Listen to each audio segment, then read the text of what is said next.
Bueno, hola a todos. Como algunos de ustedes sabrán, hace un par de meses estuve en Japón cuando todavía hacía un calor insoportable. Y, por supuesto, una de las cosas que siempre tienes que visitar en Japón, si te gusta la historia naval, es el poderoso acorazado Mikasa o Mikasa, que irónicamente es tanto el único preacorazado sobreviviente como el único acorazado de construcción británica que aún existe. A pesar de que está en Japón, porque por supuesto fue construida en el Reino Unido. Y para aquellos que se lo preguntan, sí, todavía hay muchos videos por venir de mi viaje a Australia de hace un par de años y de mi viaje a Escandinavia del año pasado. Pero he decidido hacerlos un poco fuera de secuencia, para dar un poco de variedad entre los diferentes países. Y también porque mucha gente quería ver este video en particular. Así que, bueno, así es como se ve mi casa en este momento.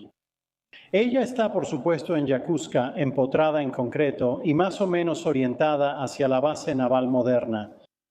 Y como en los recorridos que suelo hacer por estos barcos museo, vamos a ver algunas de las características que están en las cubiertas superiores o expuestas en la parte superior del barco, porque por supuesto también hay toda una sección interna. Y definitivamente deberías visitar esa parte también si tienes la oportunidad. Pero espero que esto sea una pequeña introducción que te abra el apetito para algunas de las cosas que puedes ver a bordo.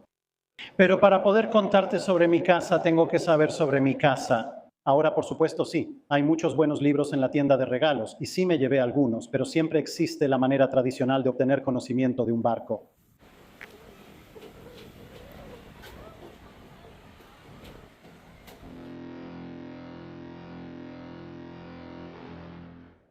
Hola a todos y bienvenidos a bordo del preacorazado japonés Mikasa. Por supuesto, estamos comenzando en la proa, como siempre lo hacemos.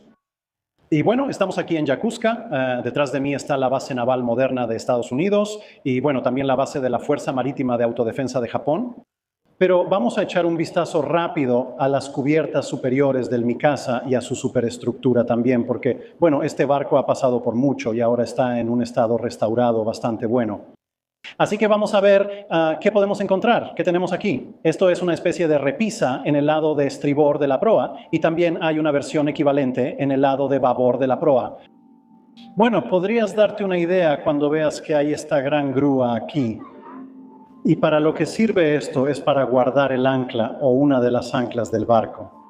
La razón por la que podrías tener el ancla aquí en un pre-dreadnought, a diferencia de los barcos del periodo dreadnought mucho más tarde, si has estado en uno de los acorazados museo o algo así, básicamente se debe al francobordo. Así que si venimos a la cubierta principal, puedes ver que tenemos una cadena del ancla que pasa por aquí y luego otra cadena de ancla por acá. Así que tenemos la cadena que pasa por ahí y la cadena va por ahí. Sin embargo, si regresamos por aquí, puedes ver que comparado incluso con un destructor de la Segunda Guerra Mundial, y ni se diga con un acorazado de la Segunda Guerra Mundial, en realidad no tenemos tanto francobordo. Ese es el nivel del mar, este es el nivel del suelo, aquí es donde estamos, así que obviamente esa es la altura de una persona y un poco más. Así que si tienes tus anclas en el costado del barco más o menos aquí, entonces vas a terminar con un gran problema. Porque en cuanto atravieses el mar a gran velocidad, la ola de proa va a subir y golpear esas anclas. Así que vas a tener un montón de salpicaduras adicionales, lo cual no es nada bueno. Y esas anclas van a estar golpeando constantemente el costado del barco, lo cual definitivamente no es nada bueno. Así que la solución para eso es dejar que el ancla se desplace un poco hacia atrás. Y luego tienes el gran brazo de la grúa que se extiende, recoge el ancla y la guardas aquí. Y eso la mantendrá segura y lejos de las salpicaduras. Y si se mueve un poco, obviamente esta área está reforzada para soportarlo. Así que si ves fotos de acorazados pre-dreadnought, incluyendo al Mikasa, a veces tendrán sus cadenas de ancla afuera porque están anclados. A veces tendrán las anclas fuera de la proa porque o acaban de levantar las anclas o están a punto de bajarlas. Pero si están en el mar, entonces a menos que esté completamente en calma, por lo general encontrarás las anclas montadas aquí. Y aquí estamos debajo de los cañones principales del Mikasa. Ahora, por supuesto, estos son réplicas, no son los originales. Podrías adivinarlo por el ancho del cañón aquí arriba. Definitivamente no son tan gruesos como los originales. Sin embargo, son réplicas bastante buenas. Y de nuevo, esto refleja la mentalidad de diseño de los primeros pre-dreadnoughts. No es el tipo de torreta de pre-dreadnought más antiguo que verás. Algunos de los primeros acorazados japoneses que se basaron en la clase Majestic tienen torretas al estilo Majestic. Pero algo que verás que es muy diferente de prácticamente cualquier otro barco con torretas es que mientras tienes tus cañones aquí y la estructura de la torreta allá, lo que comúnmente podrías llamar la torreta, notarás que la barbeta llega hasta aquí y la estructura de la torreta está allá. Mientras que en la gran mayoría de los barcos museo preservados de finales del siglo XIX y principios del siglo XX, la torreta, o más precisamente la estructura de la torreta, sobresale de la barbeta, o al menos la sobrepasa parcialmente en la mayoría de los casos. Mientras que aquí hay esta enorme extensión de barbeta a la que se le tuvo que poner un techo blindado para evitar que los proyectiles entren y que los fragmentos bajen por el montacargas y detonen los polvorines y todo tipo de cosas que realmente no quieres que le pasen a tu barco. Y esto es esencialmente una barbeta que fue diseñada originalmente, no en términos del diseño de mi casa, sino en cuanto a su linaje de diseño, para soportar una gran torreta cilíndrica. Algo parecido a lo que viste en el acorazado Predreadnought HMS Hood, que no es exactamente de la época de mi casa, pero sí de unos años antes. Y así, cuando pasaron de montajes abiertos de barbeta a una barbeta blindada o una estructura de torreta sobre una barbeta, que ahora llamaríamos torreta, las cosas tardaron un poco en ponerse al día. Ya sabes, los mecanismos de rotación y los elevadores de munición tardaron un tiempo en hacerse más pequeños y cosas así. Y así tienes este diseño muy distintivo que es característico de los pre-dreadnoughts de principios y mediados de ese periodo. Ahora, algo más que podrías encontrar bastante interesante es que en la parte superior de las torretas puedes ver estas cositas que se parecen un poco a los Daleks o posiblemente a Minions, dependiendo de tu punto de vista. Estos son los cúpulas de observación, así que obviamente puedes ver que no hay nada en la parte frontal de la torreta y no hay salientes del telémetro saliendo de la torreta. Y así que la única manera para que las personas en la torreta sepan qué están viendo, a qué están apuntando, si dejan de llegar órdenes desde arriba o si simplemente quieren verificar por sí mismos, es mirar por alguna abertura. Y resulta que estos 3 cúpulas de observación son las cosas que usarían. Ahora, por supuesto, cuando tienes una sola torreta, obviamente esta es una torreta doble. Cuando digo sola me refiero a que solo hay una torreta al frente. Esto no es un problema, puedes mirar fácilmente a través de ellas. Sin embargo, este diseño, que era común en muchas armadas diferentes, pero obviamente el Mikasa fue construido en Gran Bretaña, así que fue diseñado por diseñadores británicos. Esto se mantiene por un tiempo de una forma u otra, y esto resulta ser un pequeño obstáculo si lo mantienes en diseños de torretas superpuestas. Porque si tienes una segunda torreta con los cañones apuntando sobre la primera, entonces obviamente esos grandes portillos de observación invitan a que los efectos de la explosión entren en la torreta inferior.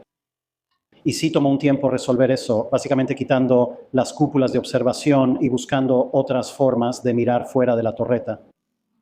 Pero es interesante aquí porque, por supuesto, este es uno de los pocos barcos donde esos aún se conservan intactos, al menos en forma de réplica, así que puedes ver lo que está pasando. Arriba, por supuesto, puedes ver la superestructura del puente, y ahí es a donde vamos a ir ahora. Bien, así que estamos aquí en el primer nivel del puente, y puedes ver aquí detrás de mí tenemos la torre de mando. Así que esta es la torre de mando blindada. Tiene 350 milímetros de grosor, y ahí están las mirillas. Ahora, podrías empezar a notar de inmediato algunos de los problemas si has visto algunas de las otras mirillas. Estas son mirillas bastante grandes, bastante robustas, pero estamos en una época en la que no hay radar, así que incluso las personas en la torre de mando necesitan ver, y no hay acceso por escotilla. En su lugar tienes aquí otra pieza de acero igualmente blindada. Y luego tienes que ver, eso está un poco apretado para mí con mis hombros, así que tienes que pasar por aquí. Y luego puedes ver dentro de la torre de mando. No es particularmente grande. Y aquí es donde comandarías un barco en batalla, al menos en teoría. Como puedes ver, tienes tus telégrafos de máquinas. Y como puedes ver, no son del tipo estándar donde tienes el gran arco en la parte superior. En cambio, debido a que, por supuesto, hay espacio limitado, tienes estas manivelas. Así que tienes que hacer una revolución completa y eso mueve tu telégrafo de máquinas a una orden. Así que si quieres pasar, digamos, de avante lento a avante toda, eso significa que tienes que pasar por media avante. Así que tienes que girar las manivelas 2 veces. En total, 4 revoluciones. Tienes tu bitácora de la brújula, tienes la rueda del timón y básicamente eso es todo. Eso es todo lo que realmente necesitas para navegar un barco en este momento, al menos mientras estés hablando de maniobras de batalla y no de navegación de larga distancia. Pero como puedes ver, hay un nivel decente de luz aquí gracias a las mirillas en la torre de mando. Pero claro, eso también deja entrar proyectiles, metralla y explosiones. Así que no era un lugar muy popular para estar, aunque las doctrinas digan que ahí es donde debías estar en la mayoría de las armadas. Y como probablemente puedas escuchar durante todo este tiempo, hay bastante eco. Así que si hay suficiente eco solo porque levanto un poco la voz, imagina cómo habría sonado este lugar si te hubiera golpeado un proyectil. Nada bueno para ti, para tu salud. Y aquí hay un elemento de la batería terciaria del barco. Así que aquí en el nivel del puente, donde tienes el puente blindado, la torre de mando, como quieras llamarlo, hay un par de cañones de 3 pulgadas, uno a cada lado. Tienes ahí algo para subir la moral. Bueno, eso es básicamente todo, sí. Un pedazo de metal para subir la moral, a prueba de esquirlas, solo para mantenerte con vida en las circunstancias más favorables. Sin embargo, este es un cañón de 3 pulgadas completamente operado de forma manual.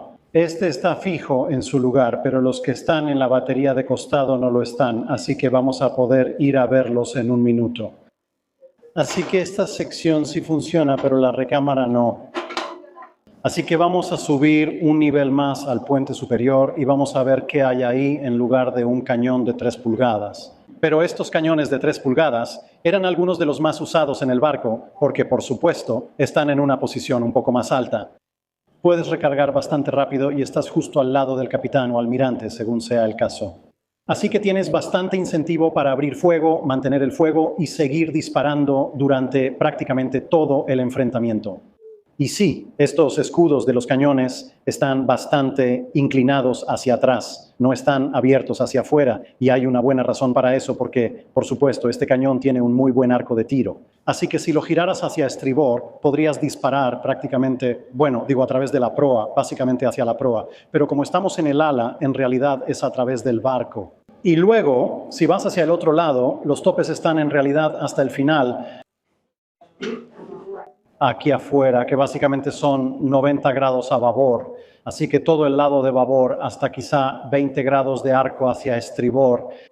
Y como resultado, teniendo en cuenta que obviamente la estructura del puente está justo aquí, si tuvieras un escudo de cañón ancho y acampanado como normalmente podrías pensar, entonces chocaría en cuanto giraras quizá 20 o 30 grados hacia cualquier lado. Mientras que de esta manera puedes girar el cañón bastante y aún así no vas a tener un encontronazo desafortunado. Así que vamos más arriba. Así que aquí, en el nivel superior del puente, tenemos la sala de cartas, que tiene el casillero de señales para las diferentes banderas de señales. Y luego tienes tu mesa de cartas y los cajones de cartas a proa y popa. Y básicamente eso es todo. Esta no es exactamente una sala grande, pero sí tiene su duplicado en popa, como veremos en un momento. Así que si quieres izar una señal, las señales saldrían de la caseta de cartas aquí y luego serían llevadas a una de las alas del puente, según corresponda, para ser izadas en las drisas de señales. Entonces, en este caso, si fuéramos a izar una señal en nuestras drisas de estribor, la llevaríamos alrededor. Y ahí están las drisas de estribor subiendo hacia el mástil del barco. Pero solo hay un casillero de señales, lo cual podría sorprender a algunas personas porque podrían estar acostumbradas a que haya uno para cada lado. Pero no, aquí solo hay uno mirando aquí hacia la parte de popa del barco. Así que si avanzamos, no solo obtenemos una vista bastante agradable sobre la batería delantera, esos 2 cañones de 12 pulgadas ahí, y como pueden ver, tenemos nada menos que 4 puestos de observación. Tenemos una a cada lado de los cañones, una en el medio entre los cañones y luego una completamente atrás para el comandante de la torreta. Pero al girar también pueden ver que ahí está el cañón de 3 pulgadas de estribor. Y luego tenemos la última estructura cerrada en la parte alta del puente, así que aquí tenemos el puente de navegación. Y como pueden ver, básicamente esto es una réplica de lo que encuentran en la torre de mando justo debajo de nosotros. Así que tenemos una rueda del timón, 3 telégrafos de barco, aunque un poco más separados porque aquí en el puente hay un poco más de espacio. una brújula estándar en su bitácora, y si subimos un poco, un conjunto de tubos acústicos para que puedas comunicarte con varias partes del barco en otros lugares. Y aquí estamos en el ala de estribor del puente y aquí tenemos uno de los reflectores del barco. Este es un reflector de 60 centímetros y obviamente también puede usarse para señales, pero tienes uno de estos colocado en cada una de las alas superiores del puente. Así que puedes ver que en realidad está cableado, así que todavía puedes operarlo, aunque las lamas, como puedes ver, están cerradas. Así que tienes uno a cada lado aquí al frente para observación. Y obviamente si se ve un objetivo, entonces dirías, ajá, te voy a iluminar para fines de combate nocturno o si la visibilidad es baja, etcétera, etcétera. Pero también, obviamente, si necesitas decirle a alguien dónde estás, qué estás haciendo, puedes hacerlo. Tenemos las drisas de señales, como mencionamos aquí justo detrás, y probablemente puedas ver hasta la parte de popa, ahí en el centro de mando de popa está su contraparte. Como dije, hay 4 de ellas, 2 a estribor, 2 a babor, y todas están montadas en lo alto de estas alas del puente. ¿Qué más tenemos aquí arriba? Bueno, hay un nivel más, no está cerrado, pero podemos subir y echar un vistazo para ver qué hay ahí. Y aquí estamos en la parte más alta, que no es una de las plataformas de combate. Y aquí pueden ver un telémetro Bar y Stroud. Ahora, comparado con lo que encontrarán en un barco de la Segunda Guerra Mundial, este no es el más grande de los telémetros. Ni siquiera mide 6 pies de largo, es un modelo de 5 pies. Pero es lo más moderno y avanzado en control de tiro, alrededor de 1904. Como pueden ver, esta placa de identificación dice W. Armstrong Whitworth Company, Elsick Works, Newcastle upon Tyne. Y luego venimos por aquí. Y pueden ver que este es un telémetro Bar Stroud Patent. Y este es el número 450. Aquí es donde mirarías. Desafortunadamente, hoy en día la lente derecha está bloqueada y la lente izquierda tiene mucha condensación porque aquí en Japón es bastante húmedo. Pero así es como determinarías la distancia al enemigo y luego esa información se enviaría a los cañones del barco. Así que nada de este enorme sistema de telémetro montado en torreta, ni siquiera grandes secciones de control de tiro en las cofas de combate. Inicialmente puedes ver algunos de ellos aquí. Inicialmente debieron haber llevado cañones de 47 milímetros y sí los llevaron, pero los quitaron bastante rápido. No estuvieron presentes en Tsushima. Así que esencialmente solo eran puestos de observación para la época de la guerra ruso-japonesa. Y desde aquí arriba, bueno, tienes una vista aún mejor de la torreta del cañón. Y puedes ver cuánta parte de esa barbeta tuvo que ser cubierta con blindaje como resultado de que la parte superior de la torreta es mucho, mucho más pequeña. Pero la cuestión es que la parte superior de la torreta es mucho más pequeña. Necesita menos blindaje en términos de peso, lo que significa que por el mismo peso puedes hacerlo más grueso o puedes ahorrar peso y mantener el mismo nivel de protección. De cualquier manera, es un beneficio para el diseño de tu barco. Pero por supuesto, una vez que entendieron la idea de hacer la barbeta más pequeña también, eso es aún más peso ahorrado. Pero sí, sigue siendo una vista espectacular sobre la proa del Mikasa.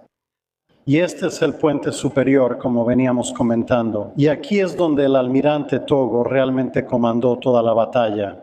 Así que aquí abajo, aquí es donde el almirante Togo se paró. Jefe de Estado Mayor ahí, jefe de operaciones allá, el comandante del barco detrás de la bitácora, como se muestra en la pintura famosa que espero que esté apareciendo en su pantalla ahora mismo. Pero como pueden ver, estoy justo al borde de las barandillas aquí. Y si extiendo mi brazo completamente, eso da la perspectiva correcta. Así que quien haya pintado esa imagen obviamente sabía lo que estaba pasando en el puente, pero probablemente la pintaron desde una escalera en algún momento después de la batalla. Y obviamente ahora también hay muchas menos hamacas y cosas aquí. Bien, y ahora vamos a bajar a la cubierta de botes. Como pueden ver, algunos de los botes del barco están en su lugar, pero todos los ventiladores. Así que esto lleva aire tanto a las calderas como al resto del barco, porque este es un barco de principios del siglo XIX y ambas chimeneas del barco. Y a medida que avanzamos por la cubierta de botes, notarán aquí el mástil principal, que es el mástil más a popa. Tiene este largo brazo de grúa gris que sobresale de él. Mientras que si giramos hacia adelante, notarán que el mástil de proa no tiene algo así. Y la razón de eso es que esta es la grúa para botes que llega hasta el bote del barco. Y eso también es, bueno, obviamente aquí es para manejar los botes del barco y normalmente habría más botes del barco más o menos donde estamos viendo ahora en tiempos de paz. Pero en tiempos de guerra prácticamente todos los botes serían retirados porque solo necesitabas los que eran necesarios para la comunicación vital. No tiene sentido tener los otros porque podrías decir, oh, espera, ¿pero no serían botes salvavidas? En teoría, pero si estás en un acorazado pre-dreadnought y terminas en una situación donde necesitas los botes salvavidas, lo más probable es que las circunstancias que te llevaron a necesitar los botes salvavidas también hayan reducido cualquier bote salvavidas a astillas. Por eso cosas como los flotadores Carly serían inventadas después. Pero volviendo a este gran brazo, como dije, esta es en realidad una de las razones por las que más adelante ciertos barcos británicos del periodo Dreadnought tendrían su mástil de proa colocado detrás de la primera chimenea. Porque como puedes ver, el mástil, en este caso es un mástil de un solo poste, pero un mástil trípode más adelante, es un lugar realmente útil para fijar la grúa para botes. Y si movemos la cámara hacia arriba puedes ver todas las cuerdas conectadas a él. Sin embargo, como puedes ver aquí, hay bastante juego, así que este soporte puede servir a los botes en cualquiera de los dos lados del barco. Regresamos con la cámara al mástil de proa. Puedes ver la chimenea de proa si el mástil está delante de la chimenea junto con los respiraderos. Eso realmente bloquea el arco de giro que puedes obtener. Y así, si intercambias los dos, de repente tienes mucho más arco de giro. El hecho de que los tipos que ahora están en la cofa de combate de ese mástil se vayan a asar cada vez que aumentes la velocidad no parece haberle ocurrido a los diseñadores, o al menos en ese entonces, porque ellos no iban a tener que servir en esa situación. Pensaron que era un sacrificio aceptable. Mándenme una postal si te gustaría estar en esa posición. Y luego tenemos la superestructura de popa y, como puedes ver, en cierto modo es una especie de réplica en miniatura de la superestructura de proa. Tenemos una posición de torre de mando blindada. Tenemos una caseta de cartas, no tenemos toda la superestructura del puente. Bueno, tal como es, el puente de proa que puedes ver ahí está justo en la sección de popa, solo es un área abierta. Pero esto, tanto como sea posible, excepto esa parte de navegación, es una réplica del área de proa porque este es tu puesto de mando secundario si la parte delantera del barco ha sido destruida. Y también hay puestos de gobierno de reserva, solo que no aquí, porque por supuesto, si perdiste el control del timón en la proa, eso significa que lo perdiste. No solo el área abierta, bueno, cerrada, pero en lo que respecta a fragmentos de proyectiles, el área abierta allá arriba significa que también perdiste la torre de mando. Y bueno, en ese punto sí, puedes tener más respaldos, pero probablemente las cosas ya salieron terriblemente mal para ti. Así que ahora vamos a regresar a la primera cubierta continua, la cubierta principal continua, y echemos un vistazo a la batería terciaria de 3 pulgadas. Y aquí tenemos uno de los cañones de 3 pulgadas del barco. Esto es parte de la batería terciaria. Y como pueden ver en algunas fotos estáticas, que espero estén mostrando al mismo tiempo, esto es realmente una galería de cañones. Saben, sí, hay un poco de techo sobre nosotros, pero ni siquiera es continuo. Este es solo el cubierta de botes encima de nosotros, así que está abierto de esa manera. Y no hay nada que separe este cañón del siguiente cañón, del siguiente cañón, del siguiente cañón, excepto que en tiempos de guerra cuelgan algunas cuerdas. Esto está muy abierto. Alguien de la era de la vela, de la época de Nelson, estaría muy familiarizado con este diseño. Muchos cañones asomando por las troneras. Son solo cañones ligeramente diferentes a los de 24 y 32 libras que podrías encontrar en un navío de primera clase. Y la manera en que los maniobrarías es, puedes notar que no soy una persona japonesa de principios del siglo XX, es posicionarte aquí y luego puedes mover el cañón. Eso en realidad es muy doloroso, así que solo lo haré de esta manera. Así que este es un cañón de 3 pulgadas, pero pesa mucho, aunque está muy bien equilibrado. Y como pueden ver, pueden apuntarlo. Tienes miras abiertas básicas, así que en este momento estamos apuntando a algo. No sé qué es. Es algún tipo de carguero. Y luego en estas armas la elevación todavía funciona. Así que puedes preparar una andanada completa si llegas a venir aquí y quieres hacer algo así.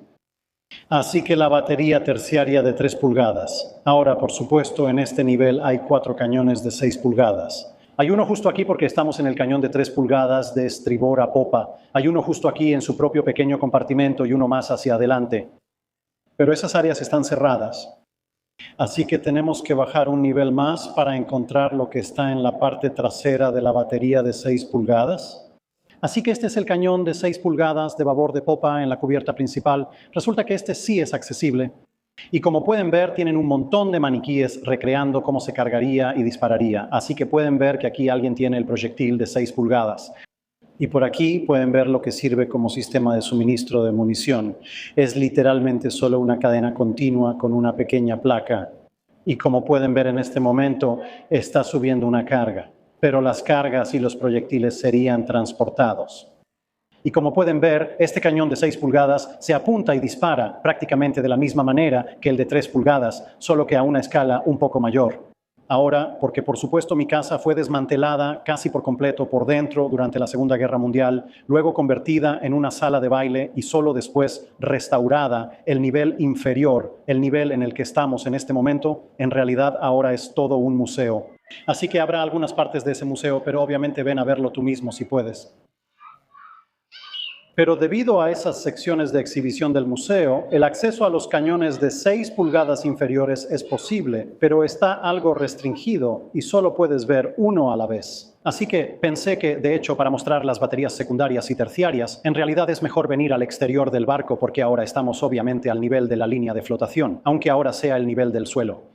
Y como pueden ver, aquí tenemos los 2 cañones de 6 pulgadas más a popa, los más cercanos a nosotros, así que este está en el lado de babor, así que ese de ahí, ese es el que estábamos viendo antes. Luego tenemos nuestro primer cañón de 6 pulgadas inferior. Tienen un pedazo del crucero ruso Bayan. Esa es la cosa negra que acaba de desaparecer del cuadro hace un segundo. Y luego, a medida que avanzamos, puedes ver que vamos viendo los cañones de 3 pulgadas en la galería de cañones de babor. Tenemos un cañón de 6 pulgadas justo aquí pasando. Y así puedes ver que tenemos 4 cañones de 3 pulgadas colocados aquí. Y luego tenemos ese otro en el lado de babor del ala del puente ahí. Así que eso es un total de 5 en exhibición para un total de 10 en el barco, en el estado en que se encuentra en este momento. Y si has estado contando hasta ahora, teníamos los 2 cañones de 6 pulgadas allá atrás. Uno que pasamos antes, otro que acabamos de pasar aquí. Así que son 5. Aquí mismo hay un sexto.